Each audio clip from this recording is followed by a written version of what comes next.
These red packs may look ordinary, but apparently this is a trademark of a drug syndicate called Red Dragon. Each pack contains 1 kilogram of high-grade methamphetamine chloride, or shabu, according to the National Bureau of Investigation.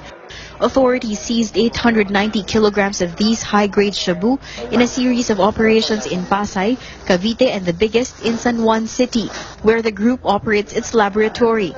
The NBI also arrested 10 individuals, including 3 Chinese nationals. These people they cooking drugs, no? And then they dismantle it and they put it in the different warehouses para hindi matrace. Malakas ang loob nila because kahit na nga maigting yung kampanya laban sa droga, nandun lang sila sa San Juan, paikot-ikot lang. The street value of the entire haul is about 6 billion pesos. And it is not only the biggest haul for this year, but so far the biggest so far in history.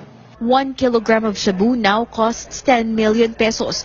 Bolivar says the price of shabu has increased by 4 million over the past 6 months because of the government's war on drugs.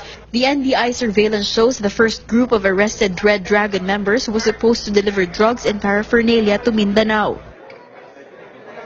Maring sa ibang probinsya ay hindi ganon kaigting ang efforts, ano? Hindi lang ng ibang ahensya, kundi pati yung mga local government na nandoon.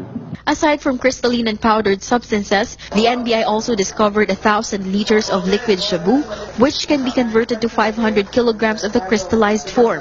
They also found 40 grams of ephedrine, another important component in producing illegal drugs, and 40 kilos of caffeine.